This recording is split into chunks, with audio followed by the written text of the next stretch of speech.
자, 그래서 이어서 한번 계속 해볼 건데요. 이건 이제 재밌는 사실 하나 확인하고 넘어갑시다. 참고로 제가 이렇게 이제 정리를 해봤고요. 우리가 이제 명제를 가지고 합성 명제 만들었을 때 어, 구성하고 있는 그 합성 명제를 만들기 위해서 구성했던 그 작은 명제들의 참고짓과 관계없이 합성 명제가 항상 참이되는 경우가 있었잖아요. 마찬가지로 이 집합이 어떤 집합이냐 상관없이 항상 우리가 참이되는 등식을 우리가 또 얘기를 할 수가 있는데요. 아주 대표적인 거 하나만 제가 써볼게요. 쉬운 얘기 하나 해볼게요. 다시 얘기해서 집합 A, B를 아무거나 가지고 오더라도 물론 전체 집합은 제가 쓰지는 않았지만 어떤 전체 집합 안에서 얘기를 하는 거예요. A, B에 대해서 어떤 것이 성립하냐면 요거 이제 눈으로 쉽게 여러분들이 확인하실 수 있어요. 전체 집합하고요. 요거 전체 집합은 좀 헷갈리니까 제가 이렇게 U를 이제 여기서는 쓸게요. U하고 B하고 합집합한 거 있죠? 요거하고 A하고 공집합하고 합집합한 거요. 뭐 아주 쉬울 거예요. 여러분들이 바로바로 답이 뭐다 이렇게 생각을 하실 거예요. 요거에 교집합하고 하게 되면요. 항상 어떤 집합을 얻을 수 있냐면 A 집합을 얻을 수 있어요. 어때요? 눈으로 딱 봤을 때 고개 끄덕끄덕 거려지는 시기예요? 좋죠. 그래서 왼쪽에 있는 이 U 합집합 B 부분이 U가 된다는 걸 알 수 있고요.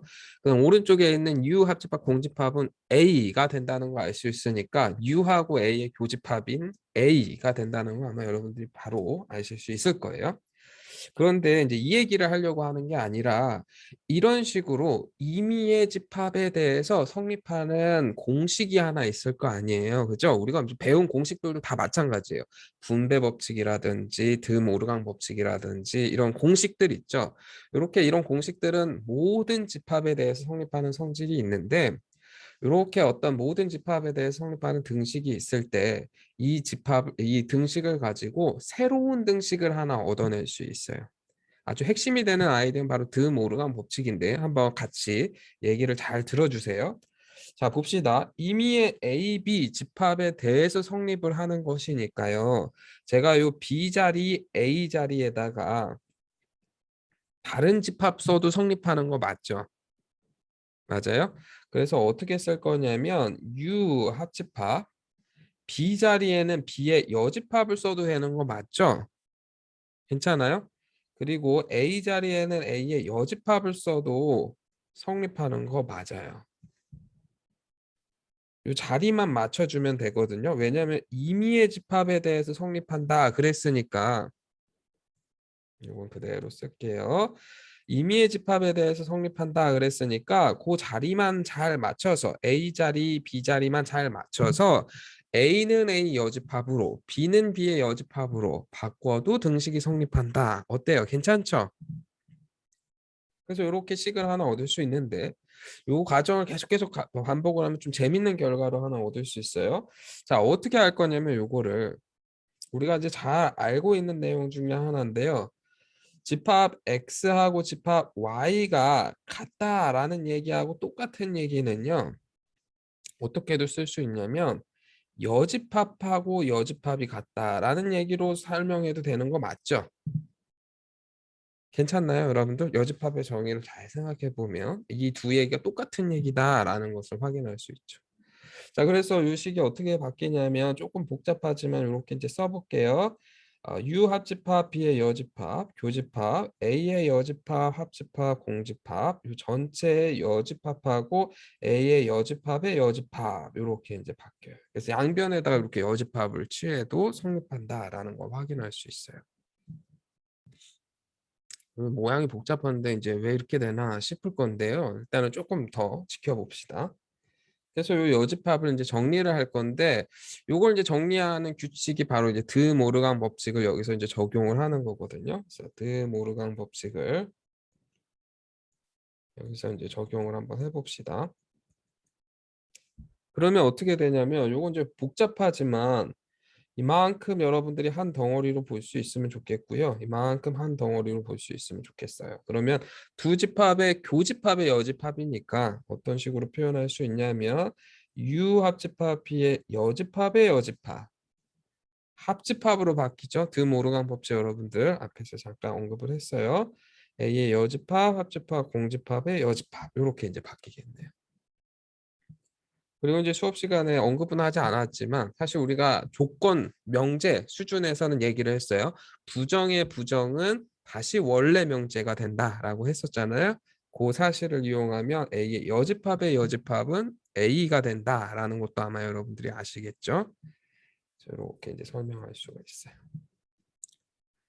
자, 그리고 나서 드모르간 법칙 한 번 더 적용을 해봅시다. 그러면 요거는 어떻게 표현이 돼요?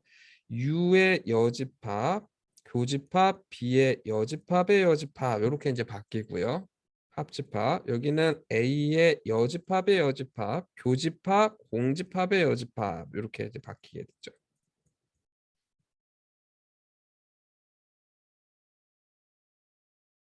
괜찮아요? 그럼 이제 최종적으로 정리합시다. 어떻게 바뀌냐면 U의 여집합은 공집합이 되죠? 교집합, B의 여집합의 여집합은 B가 될 거고요. 합집합, A의 여집합의 여집합은 A가 될 거고요. 공집합의 여집합은 전체 집합이 될 거고요. 나머지는 그대로 이렇게 되겠네요. 좀 비교적 간단해졌어요. 그죠? 그래서 여러분들이 이 첫 번째하고 마지막을 한번 비교를 해보세요. 그래서 이 첫 번째 이렇게 이제 성립하는 집합과 관련된 등식이 이렇게 있을 때요. 우리가 이 과정을 모든 경우에 다 적용을 할 수 있거든요. 제일 처음에는 맞춰서 A는 A의 여집합, B는 B의 여집합, 뭐 C라는 집합이 있으면 C는 C의 여집합 이런 식으로 바꾸고요. 그 다음에 등식의 양변에 여집합을 취해 주시고 드모르강 법칙을 적용해서 정리를 이렇게 하게 되면요. 이렇게 비슷하지만 다른 새로운 등식을 하나 얻을 수 있어요. 사실 여러분들이 이 등식도 빨리 눈으로 맞는 등식이다라는 걸 확인할 수는 있거든요. 그죠? 예, 요거는 교집합하면 공집합, 요거는 교집합하면 A. 그래서 공집합과 A의 합집합이니까 A 된다는 거 확인할 수 있는데요. 요게 이제 참이다 거짓이다가 지금 중요한 얘기가 아니라 우리가 이제 중요한 얘기는 바로 이렇게 성립하는 등식이 하나 있으면 새로운 등식을 우리가 또 얻을 수 있다라는 개념인데요. 위에하고 아래하고 어떤 차이가 있는지 한번 여러분들 보실 수 있어요?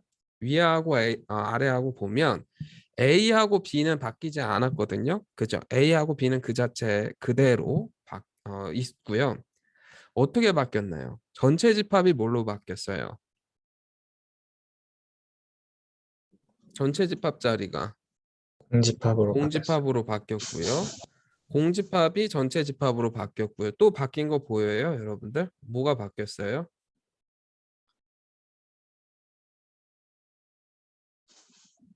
합집합에서 교집합이 되고 그 반대도 됐습니다. 네, 좋아요. 교집합이 합집합, 합집합이 교집합으로 바뀐 거 보이시죠?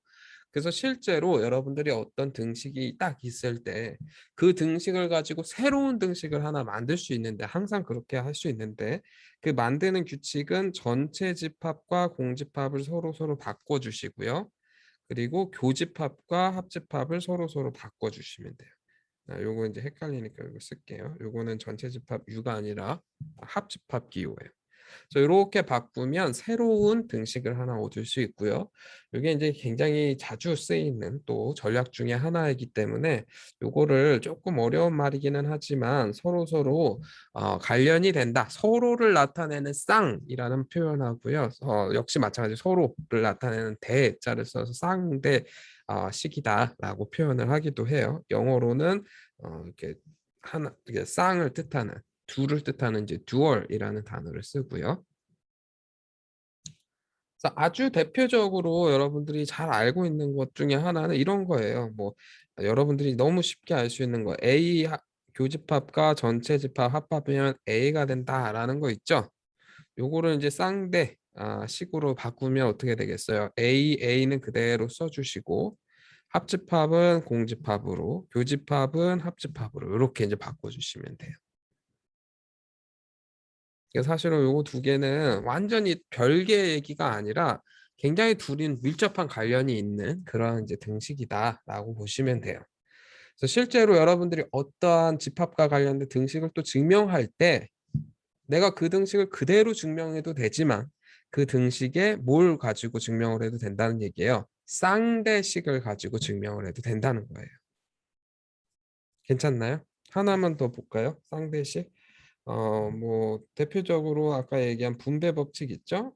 분배 법칙 이렇게 한번 써보면 A 교집합 B, 합집합 A 교집합 C 이렇게 되는데 요거의 쌍대식은 그럼 이제 뭐가 되겠어요? A, B, C는 건드리지 말고요. 모양은 맞춰줘야죠. 그런데 교집합은 합집합으로, 합집합은 교집합으로 바꾼다 그랬으니까 이렇게 바뀌겠네요. 그래서 요거 각각을 따로따로 증명을 해도 되지만 요거 하나 증명하고 나서 나머지 합집합에 의한 분배 법칙은 쌍대를 이용해서 우리가 또 증명을 할 수도 있다. 여러 가지 이제 길이 있다라는 것도 참고로 알아두시면 돼요. 조금 이제 구조적으로 봤을 때 좀 재밌는 성질이죠. 그래서 참고로 알아두시면 좋을 것 같습니다. 자, 여기까지 질문 있나요, 여러분들? 없죠. 한번 여러분들이 알고 있는 집합과 관련된 식이 있으면 한번 그거를 쌍대식으로 한번 바꿔서 좀 이렇게 짝을 맞춰서 좀 전체적인 구조를 한번 볼 수 있으면 좋을 것 같고요. 지금부터 하는 얘기는 좀 잘 들어주시면 좋을 것 같아요. 좀 지금부터 하는 얘기는 이제 앞으로도 많이 하는 게 얘기인데 조금은 익숙하지 않은 개념일 수도 있어요. 그렇기 때문에 좀 잘 들어줄 수 있었으면 좋겠어요. 제목은 이렇게 이제 달아봅시다. 첨자 붙은 집합조 이렇게.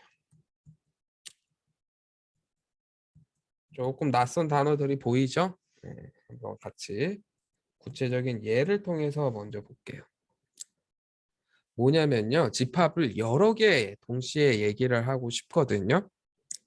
이랬을 때 우리가 집합을 여러 개 얘기했을 때 알파벳을 그대로 써도 돼요. A, B, C, D 이렇게 이제 써도 되는데 내가 A, B, C, D 이렇게 했을 때는 알파벳은 너무 제한되어 있거든요. 내가 굉장히 많은 집합을 얘기하고 싶을 때는 좀 다른 방식으로도 좀 쓰고 싶고 또 다른 데다가 알파벳을 썼을 때 뭔가 알파벳을 나타내는 걸로는 집합을 전부 다 이제 표현할 수 없을 때 우리가 이제 주로 첨자를 이용을 해요.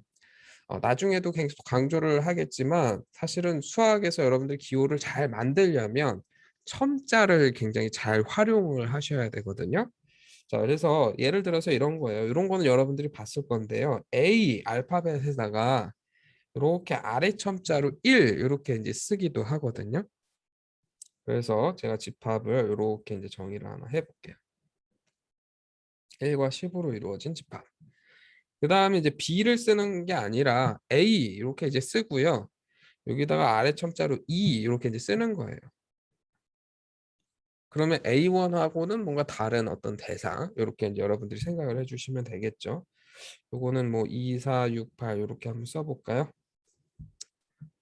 A3도 이렇게 한번 정의를 해볼게요. 3, 6, 9로 원소를 가지고 있는 집합. A4는 4하고 8로 이루어진 집합. A5는 이제 5, 6, 10으로 이루어진 집합. 이렇게. 이렇게 쓰게 되면 뭐 알파벳을 우리가 계속 소비한 게 아니니까 굉장히 많은 집합, 우리가 원하는 만큼 많은 집합을 다 표현할 수가 있겠죠. 그래서 첨자를 이용하게 되면 우리가 다양한 집합을 동시에 표현하는 것이 조금 더 자유롭다라는 것을 이제 여러분들이 아시면 될 것 같고요. 이렇게 이름이 붙은 집합을 이제 아래 첨자를 이용해서 표현했잖아요. 이런 집합들을 우리가 이제 뭐라고 부르냐면 지금 우리 제목이기도 한데요. 첨자 붙은 집합이라고 표현을 해요. 영어로는 영어가 조금 더 간단할 수 있어요. 인덱스가 첨자거든요. 첨자가 붙었다라는 뜻에서 인덱스를 이제 동사로 사용을 해서 indexed set 이렇게 이제 얘기를 해요. 여기까지는 뭐 전혀 어려움이 없죠. 자, 이때 지금 첨자로 사용한 것들을 봤더니 1, 2, 3, 4, 5잖아요. 그죠? 이렇게 첨자로 사용되어 있는 이 첨자들을 전부 다 모아 놓으면 이게 또 집합이 되는 거 맞죠? 보통은 I로 많이 나타내는데요. 그 이유는 이 집합을 부르는 이름이 바로 첨자들을 전부 다 모아놨다라고 해서 첨자 집합이라고 얘기해요. 용어가 조금은 헷갈릴 수 있어요. 첨자 붙은 집합, 첨자 집합인데 첨자 집합은 말 그대로 첨자들을 전부 다 모아놓은 집합이고 첨자 붙은 집합은 바로 이 첨자를 이용해서 표현한 집합이라고 생각을 해주시면 돼요. 영어도 헷갈려요. 첨자 집합은 우리가 인덱스 셋이라고 얘기하고요. 첨자 붙은 집합은 인덱스드 셋 이렇게 이제 얘기를 하죠.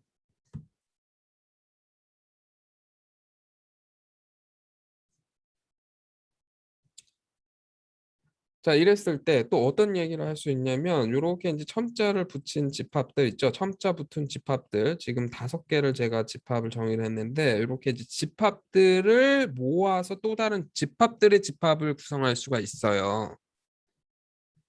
괜찮나요? 요거를 기호로 이제 만들고 싶거든요. 물론 지금은 원소가 5개밖에 안 되니까 그냥 이렇게 이제 원소 나열법으로 써도 되지만 요거는 기호로 만들고 싶은데 내가 아주 자연스럽게 기호로 만들려면 원소의 모양은 이렇게 생겼으니까 이렇게 쓰고요. I가 어디예요? 첨자 붙은 집합에 속한다. 이렇게 써도 되는 거 맞죠? 조건 제시법이요. 맞아요. 우리 앞에는 항상 원소의 모양을 쓰기로 했어요. 원소의 모양이 이렇게 첨자 붙은 집합이고 조건이 첨자가 I 집합에 속한다. 이렇게요. 그런데 여러분들이 수학 기호를 간단하게 쓰려면 첨자를 잘 써야 된다라고 얘기를 했잖아요. 그래서 요거는 너무 좀 과하다라고 이제 수학하는 사람들이 생각을 해서 어떻게 해도 쓰냐면 A, I들을 전부 다 모아놓는데 조건 제시법인데요. 이 규칙을 안 따라요. 어떻게 하냐면 이 조건이 간단할 때는요. 그거를 요 뒤에 첨자로 이렇게 써요. 그래서 앞으로는 이 기호도 참 많이 볼 거예요. 이 기호를 보면 아, 이게 첨자가 붙은 이 집합들을 전부 다 모아놓은 집합이구나라고 생각을 해주시면 돼요. 새로운 기호 괜찮나요, 여러분들? 그래서 요걸 나타내는 표현은요. 아주 그냥 자연스럽게 얘기하면 첨자 붙은 집합들의 집합인데요. 그죠? 일단 말도 너무 길고 첨자 붙은 집합들의 집합 말도 너무 길고요. 사실 집합의 집합이라는 표현이 사실은 조금은 어때요? 마음속으로 좀 까다로운 개념이기는 해요. 집합들을 다시 이제 집합으로 만들어 온 거니까 집합이 원소가 되고 아주 용어를 사용하는 데 있어 좀 곤란하단 말이에요. 그죠? 이렇게 집합들을 다 모아놓은 거 혹은 뭐 함수들을 전부 다 모아놓은 거 조금 우리가 생각했을 때 원소라고 부르기가 조금 애매한 것들을 전부 다 이제 모아놓을 때 수학하는 사람들이 많이 사용하는 표현 중에 하나가 바로 족이라는 표현이에요. 그래서 너무 어렵게 생각하지 마시고 우리 수준에서는 조금 엄밀하게 얘기하면 좀 다른 얘기긴 하지만 우리 수준에서는 족이라는 표현은 집합이라는 표현으로 생각을 해주세요. 그래서 집합족이라고 하면 집합들의 집합이라고 생각을 해주시면 돼요. 이 족이라는 말이 어디서 나왔는지 알아요, 여러분들? 영어로 하면 조금 쉬운데요. 여기서 온 단어예요. 그래서 이 영어 표현은 Family of Indexed Set이라고 얘기를 하면 되고요. 그래서 이 족자는 가족할 때 족자예요. 그러니까 모임인 거죠. 그래서 집합들의 집합 이렇게 이제 생각을 해주시면 돼요.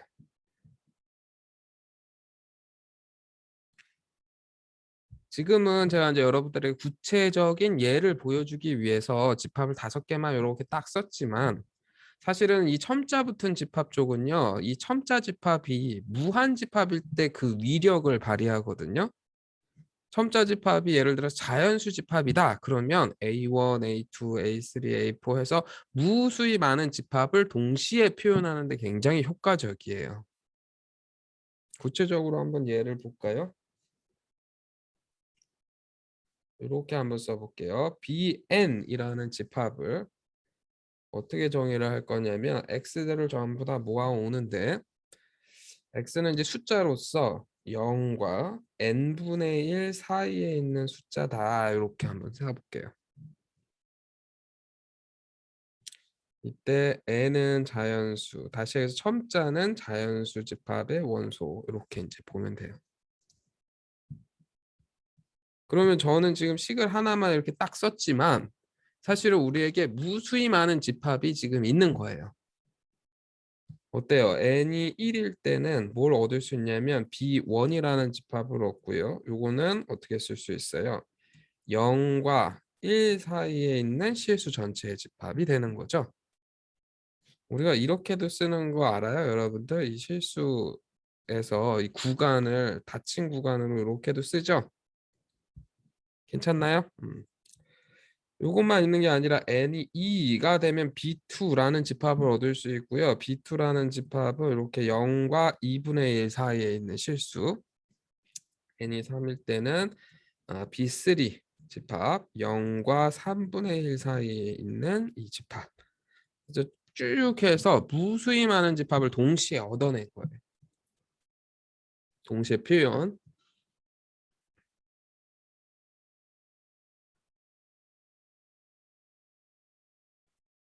자, 괜찮죠? 자, 그런데요. 이렇게 동시에 많은 집합들을 한꺼번에 생각을 해야 되는 경우가 있어요. 이 정의 요거를 이제 좀 잘 보시면 좋을 것 같은데 이렇게 한번 해봅시다. 첨자 붙은 집합 쪽이 있다고 한번 해볼게요. 첨자 붙은 집합 쪽 이렇게 쓴다 그랬죠? AI 하고 I는 I에 속한다. 요거에 대하여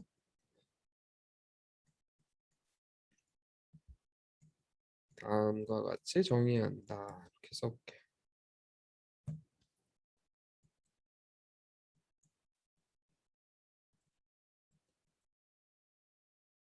자, 두 가지를 한꺼번에 정의를 할 건데요. 기호도 한번 잘 보세요. AI 모양이잖아요. 그죠? 요 AI 이렇게 이제 쓰고요. 앞에다가 크게 써야 돼요. 크게 이렇게 쓰는 거예요. 이거 합집합 기호거든요. 합집합 기호를 조금 크게 쓴 거예요. 그리고 나서 요 밑에다가 I는 I의 원소다. 이렇게 써요.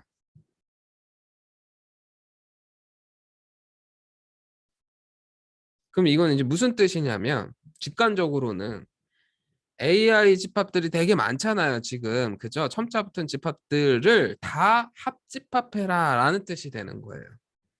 우리 마치 시그마 기호 했던 것처럼 합집합도 그런 기호를 만들 수 있는데 그 기호를 만드는데요. 다만 이 i는 어떤 집합이어도 상관이 없어요. 유한계이면 우리가 그냥 유한계의 집합을 합집합하는 거고요.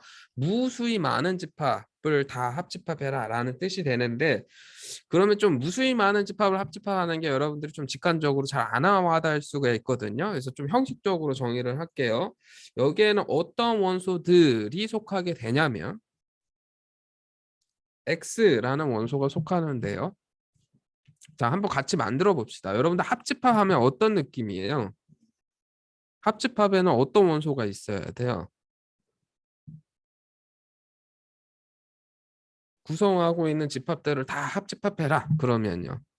그 구성하고 있는 집합들 중에 적어도 하나의 원소들을 다 모아와야 되는 거죠. 그죠? 적어도 하나의 원소들을 다 모아와야 되니까 이렇게 쓰면 되는 거 맞아요? 적당한 J로 쓸게요. 첨자 J가 존재해서 이 원소 X가 AJ의 원소이다. 이렇게. 동의해요, 여러분들? 네, 합집합에 속하는 원소가 될 조건이 바로 뭐냐면 첨자 중에 하나 적당한 게 있어서 그 첨자가 붙은 집합에 그 원소가 속한다. 적어도 하나에는 속해야 된다라는 뜻이 되겠죠. 자, 연습해 봅시다. 이 표현을 우리가 배운 한정기호 이용해서 표현하면요. 이렇게 표현하면 되겠죠. 존재한다 하니까 적당한 J가 존재해서 X가 AJ에 속한다. 이렇게 써도 돼요.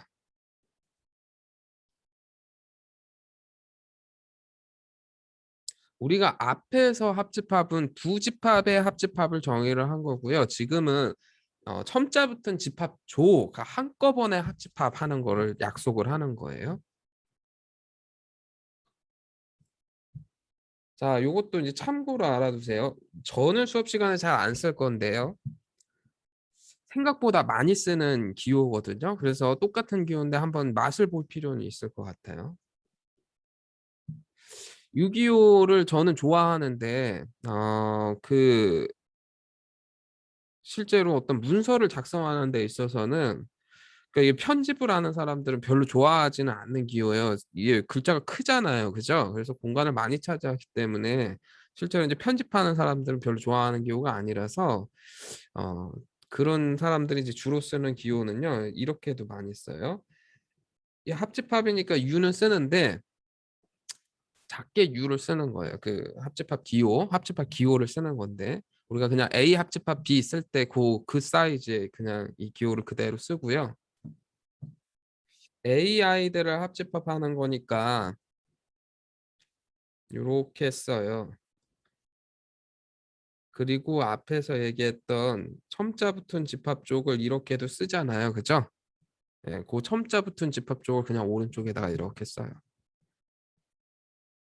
별거 아닌 것 같지만 이게 왔다 갔다가 잘 안 되는 경우가 많거든요. 내가 어느 기호를 주로 많이 쓰느냐에 따라서 다른 기호를 쓰는 사람들 기호가 잘 와닿지는 않는 경우가 있어요. 그렇지만 여러분들이 조금 신경 써서 한번 정리를 해줄 필요는 있어요.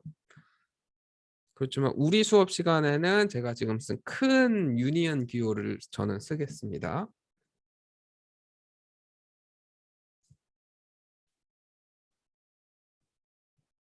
자, 요거 이제 똑같은 얘기를 교집합 얘기도 할 수 있어야 되겠죠. 그래서 이렇게 쓰면 돼요. AI 이렇게 쓰고요. 교집합 이렇게 크게 인터섹션 기호를 쓰고 역시 마찬가지 아래에다가 I는 I에 속한다. 이렇게 이제 쓰면요. 자, 요걸 정의를 한번 해봅시다.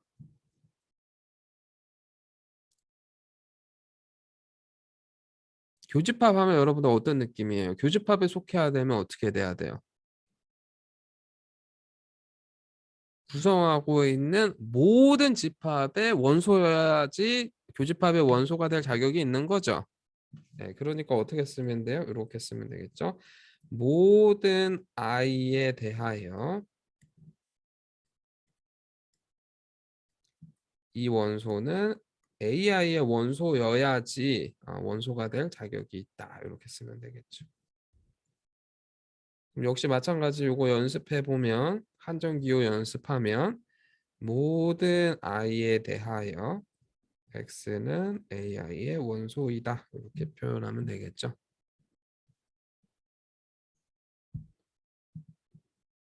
역시 마찬가지로 이 기호를요. 이렇게 그냥 작게 이렇게 쓰기도 해요. 참고로 알아둡시다.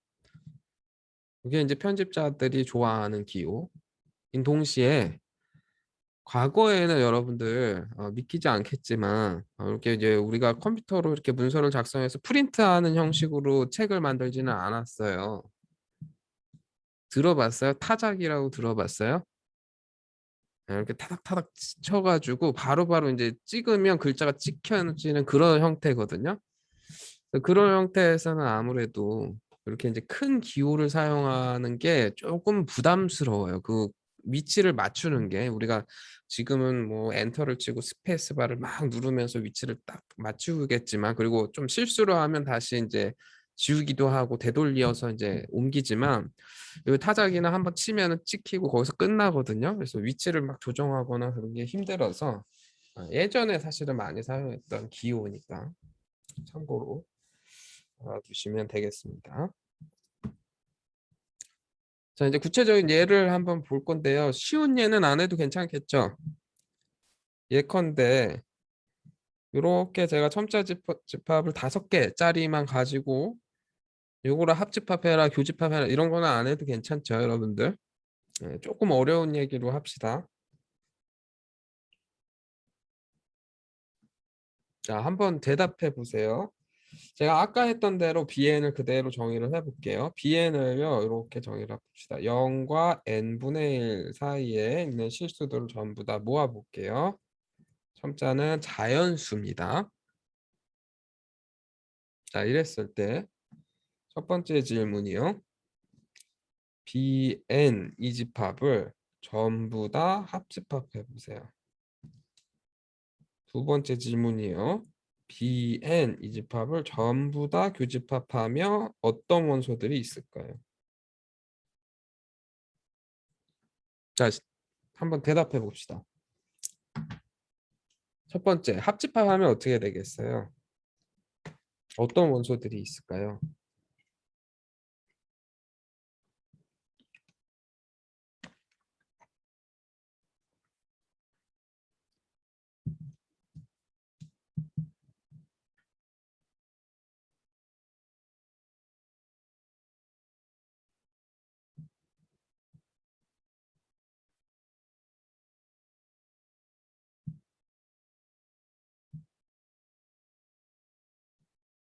자, 너무 어렵게 생각하지 말고 틀려도 괜찮아요. 당연히 우리 처음이니까 틀릴 수 있거든요. 어때요, 여러분들? 뭐가 될 것 같아요?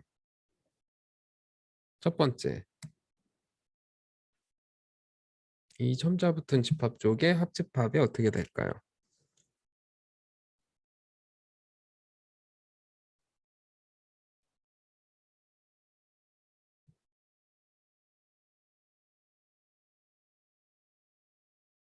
모르겠어요. 전혀 포기해요, 벌써부터.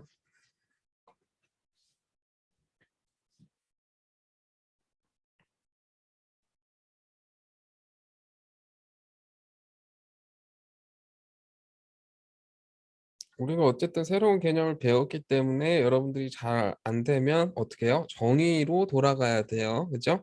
그래서 정의, 합집합의 정의 떠올리셔야 되고요. 그러니까 여기에는 어떤 원소가 있냐면 이렇게 생긴 이 집합들 중에 적어도 하나에는 속하는 그런 원소들을 전부 다 모아오면 돼요. 여러분들 어렵지 않아요. 그죠? 제가 답을 먼저 써볼까요?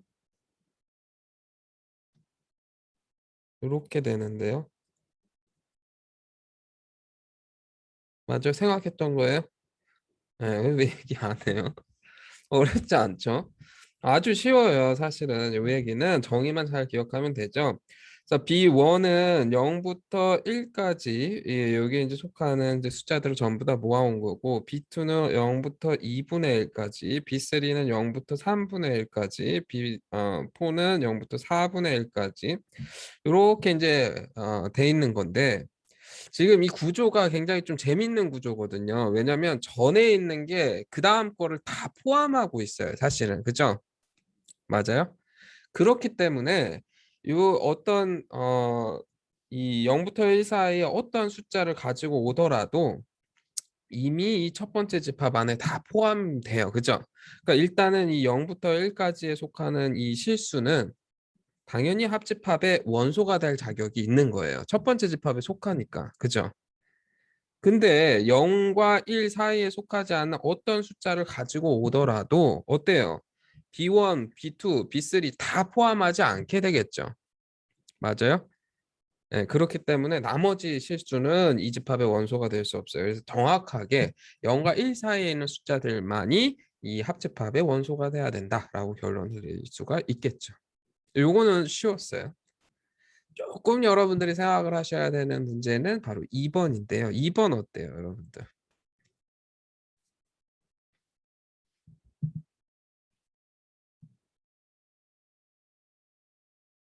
한 가지만 좀 명확하게 얘기하면요.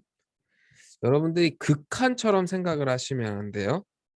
내가 B1과 B2를 교집합하고 B1, B2, B3를 교집합하고 B1, B2, B3, B4를 교집합하고 이렇게 하나씩 하나씩 교집합을 해 나가면서 이 집합이 어떻게 변할까는 이제 우리가 극한처럼 생각을 하는 건데요. 그게 아니에요. 우리 정의는 그게 아니죠. 하나씩 하나씩 가는 게 아니라 정의는 이렇게 돼야 돼요. 다시 얘기해서 모든 첨자에 대해서 그 원소가 그 첨자 붙은 집합에 속해야 된다. 이렇게 가야 돼요. 우리 마치 제가 이제 논리화 집합 첫 시간에 들었던 얘기 기억하시나요? 첫 번째로 우리가 1번부터 10번 공을 집어넣고 1번 공을 빼고요. 그 다음에 11번 공부터 20번 공을 집어넣고 2번 공을 뺀 얘기 기억하시죠? 이것도 마찬가지로 극한의 개념을 사용하면 점점 계속 9개, 9개, 9개, 9개의 공이 늘어나는 상황이에요. 그렇기 때문에 여러분들이 처음에는 무수히 많은 공이 있지 않을까라고 생각을 했었던 건데 그게 아니라 일이 다 끝난 상태에서 몇 번째 공이 그러면 있겠느냐라는 질문을 우리가 던졌잖아요. 그죠? 마찬가지로 어떤 단계 어떤 극한으로 보면 안 되고요. 이 일이 다 끝났을 때 이 집합에는 어떤 원소가 있겠느냐라는 것으로 여러분들이 보셔야 돼요. 자, 답이 뭘까요? 틀려도 괜찮아요.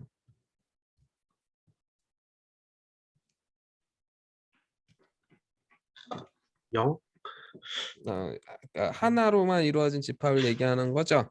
네. 네, 맞아요. 다 이렇게 생각했어요? 조금 당황스러운 답일 수도 있어요. 우리가 계속 구간을 교집합을 했는데도 불구하고 구간이 답이 나온 게 아니라요. 이렇게 이제 하나의 원소만 이루어져 있는데 자, 설명을 한번 해봅시다. 일단 분명히 확실한 거는요. 0은 이 집합에 속한다라고 얘기하는 거 괜찮아요, 여러분들? 0은 이 집합에 속한다? 그 얘기를 하려면 어떻게 해야 돼요? 0이 모든 자연수 n에 대해서 이 집합에 속한다라고 얘기하면 되겠죠. 괜찮아요? 0은 모든 집합에 속한다? 근데 당연하죠. 왜냐면 0은 여기에 속해야 되잖아요. 여기 닫힌 구간이기 때문에 0 포함해야 되죠. 그러니까 0은 자격을 얻어요. 모든 집합에 다 포함되기 때문에요. 그럼 나머지는 안 된다. 이제 설명을 해줘야 되죠. 괜찮나요? 근데 나머지는 안 된다 중에 일단 쉬운 얘기는 이거거든요. 0보다 작은 숫자하고 1보다 큰 숫자는 일단은 첫 번째 집합에 속하지 않으니까 탈락이에요. 이 안에 들어가려면 모든 집합에 다 포함이 돼야 되는데 일단 첫 번째 집합부터 안 들어가니까 탈락. 그럼 이제 문제는 요 0과 1 사이에 있는 숫자들이 문제인데요.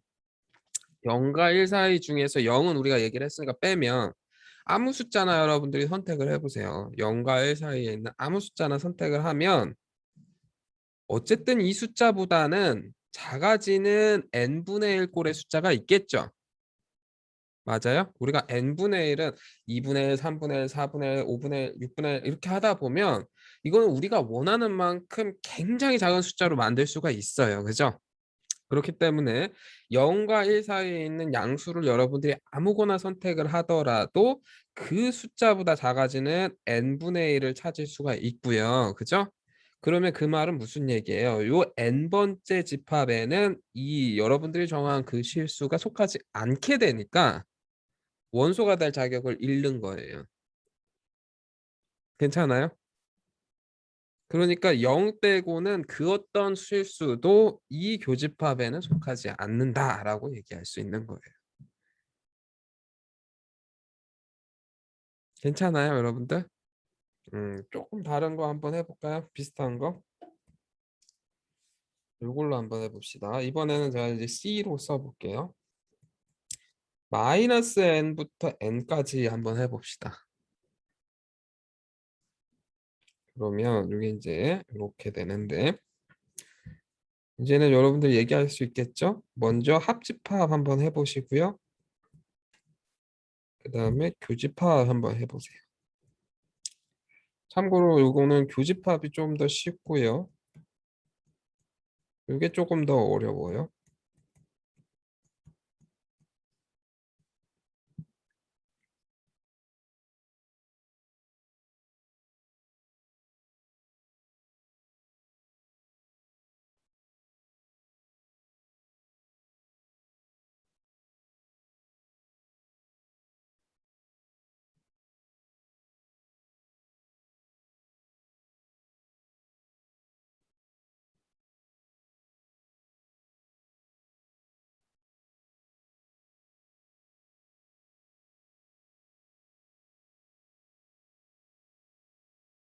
자, 됐어요, 여러분들?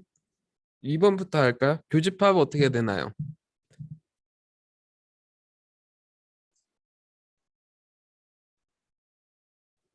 마이너스 1부터 1까지. 열린 구간, 그쵸? 맞아요? 네, 맞아요. 여기 쉬웠고요. 1번은 어떻게 되나요?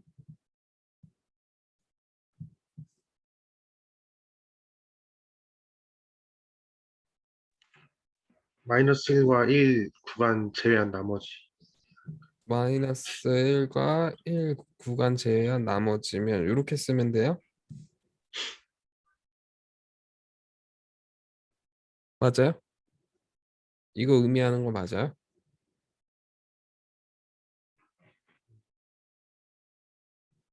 다른 의견 있어요? 요 답 말고 다른 의견.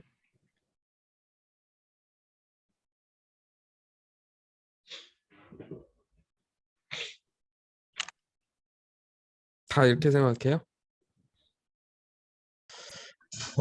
열린 구간 음의 무한대부터 양의 무한대. 이렇게. 그 실수 전체의 집합. 네. 음, 또 다른 의견. 지금은 그 조금 헷갈릴 수는 있어요, 여러분들. 다 이것 중에 하나로 생각해요?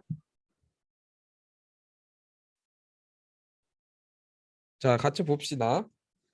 요거는 이제 쉬우니까 빨리 한번 해결을 해볼게요. 이번에는 점점 이게 포함하고 있는 그런 이제 집합들이란 말이에요. 그죠? 그렇기 때문에 이 교집합을 얘기하는 게 조금 더 쉬웠을 거예요. 그죠? 마이너스 1과 1 사이에 속하는 숫자들은요. 첫 번째 집합에 속하는 건 다 두 번째 집합에 속하게 되어 있고 다 세 번째 집합에 속하게 되어 있어요. 그죠? 그렇기 때문에 이 첫 번째 집합에 속하는 원소들이 모든 집합의 원소에 속하게 되어 있으니까 마이너스 1과 1 사이에 있는 실수들은 전부 다 이 집합에 속하는 자격을 얻는 거죠. 그런데 나머지 숫자들은 첫 번째 집합의 원소가 되지도 않으니까 이미 탈락이에요. 그렇기 때문에 답이 이제 마이너스 1과 1 사이에 있는 실수. 이게 이제 답이 되는 거고요. 합집합을 하면요. 합집합은 어떤 원소들을 가지고 있어야 되냐면 이렇게 생긴 집합 중에 하나라도 속하면 원소가 될 자격이 있는 거예요. 그러면 일단은 마이너스 1과 1 사이에 있는 이 숫자는 이미 첫 번째 집합의 원소잖아요. 그렇죠? 그래서 이미 첫 번째 집합의 원소이기 때문에 얘네들은 이미 이 집합의 원소가 될 자격이 있는 거예요. 그러니까 사실은 이거를 이렇게 이제 뺄 필요는 사실 없어요. 이미 얘네들도 원소예요. 그럼 이제 나머지도 여러분들이 한번 보실 수 있어야 되는데 이 1보다 큰 숫자 아무거나 여러분들이 택해 보세요. 아무거나 택하더라도 제가 자연수를 1, 2, 3, 4, 5, 6, 7, 8 이렇게 읽다 보면 여러분이 택한 어떠한 숫자더라도 그거보다 더 큰 자연수 얘기할 수 있겠죠. 맞아요? 네, 그거보다 자연수 찾을 수 있어요. 그럼 얘는 C 대문자 N 안에 속하는 원소가 되겠죠. 하나라도 속하면 원소가 될 자격을 얻는 거니까 여러분이 얘기한 아무리 큰 숫자더라도 큰 자연수 CN에 대해서 속하게 되니까 원소가 돼요. 반대로 아무리 작은 음의 정수, 음의 숫자, 음의 실수 생각을 하더라도 그거보다 더 작은 마이너스 n 찾을 수 있는 거 맞잖아요. 그죠? 맞아요. 그렇기 때문에 역시 마찬가지로 음의 실수도 다 원소가 될 자격을 얻어서 실수 전체의 집합 마이너스 무한대부터 무한대까지 이렇게 이제 얘기할 수가 있는 거예요. 재밌죠, 여러분들? 한번 집에 가셔서 하나 더 해보세요. 비슷한 거 하나만 더 해봅시다. 0과 n분의 1 이렇게 한번 해볼게요. 자, 역시 쉬운 문제는 합집합이 좀 쉽겠네요. 요거 한번 계산을 해보시고요.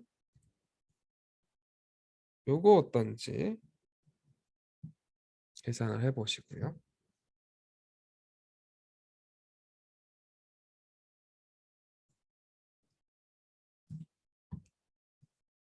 자, 그다음에 아주 재밌는 문제. 요거는 이제 여러분들이 참고로 또 기억을 해두시면 좀 좋아요. 물론 여러분들이 수학을 하는 데 있어서 이게 많이 나오는 상황은 아니에요. 그렇지만 논리가 얼마 좀 논리 가지고 하는 거에 좀 흥미를 한번 느끼실 수 있으면 좋겠는데요. 첨자 집합은 유한 집합뿐만 아니라 무한 집합도 된다고 했잖아요. 그죠? 아무거나 돼도 상관이 없어요. 근데 첨자 집합 중에 좀 특별한 집합, 공집합을 얘기하면 좀 얘기가 재밌거든요. 그 첨자 집합이 공집합인 경우에요. 그건 집합이 없는 거예요. 그죠? 이랬을 때 이 첨자 붙은 집합 족을 생각을 해보자고요. 그러면 이게 어떻게 될까요, 여러분들? 두 번째, 이거는 어떻게 될까요?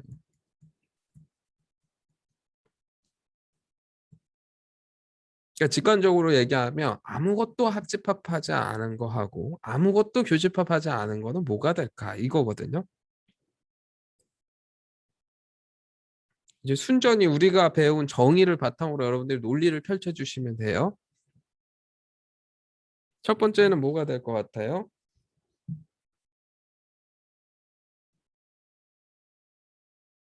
제가 또 써야 돼요? 될 것 같아요? 두 번째는요? 사실 이 두 번째가 중요한데요. 아무것도 교집합하지 않은 거요.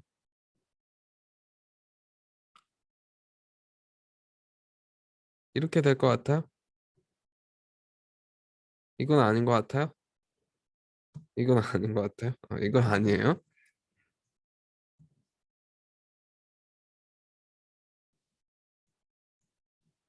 이렇게 돼요. 고개 끄덕끄덕거려. 괜찮아요? 설명을 하라고 하면 어떻게 하면 된다고요?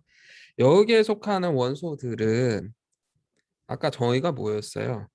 모든 i에 대해서 ai에 속해야 되거든요. 그죠? 조금 풀어서 쓰면 모든 i에 대해서 i가 첨자이면 x가 ai에 속한다. 이렇게 써도 되는 거 맞죠? 맞아요? 그런데 i가 지금 무슨 집합이니까요? 공집합이잖아요. 그러니까 이 가정이 뭐가 돼요? 거짓이 거짓이. 되니까 이 말이 뭐가 되는 거냐면 참이 돼 버리는 거예요. 그러니까 모든 i에 대해서 이 말이 참이 되기 때문에 x는 이 집합에 속하게 되는 거예요. 재밌죠? 그러니까 이게 논리로만 하는 거예요. 그래서 물론 직관적으로 이해하자 그러면 이렇게는 이해할 수 있어요. 우리가 합집합을 하는 거는 어쨌든 집합이 점점 커져가는 거니까 아무것도 안 한 상태, 아무것도 없는 게 자연스럽죠. 그래서 공집합. 이건 여러분들이 쉽게 이해할 수 있을 건데요. 교집합이 이제 문제죠. 교집합은요, 직관적으로 교집합을 하면 할수록 어때요? 집합이 작아지죠. 그렇기 때문에 아무것도 안 한 상태, 가장 큰 상태여야 돼요. 그죠? 그래서 전체 집합 이렇게 이제 이해할 수는 있지만 조금 우리가 이제 논리적으로 이런 식으로 설명을 할 수 있어요. 항상 이게 이제 뭔가 문제가 되는 상황에서 이게 계속 쓰이고 있다는 게 보이죠? 가정의 거짓인 전체적인 이 조건문 굉장히 자주 등장하죠. 그래서 이것도 한번 다시 복습해 주시고 요거 D, N 합집합, 교집합 한번 연습을 해 주시고 오늘은 조금 수업 시간에 여러분들이 해야 되는 연습해야 될 게 조금 있네요.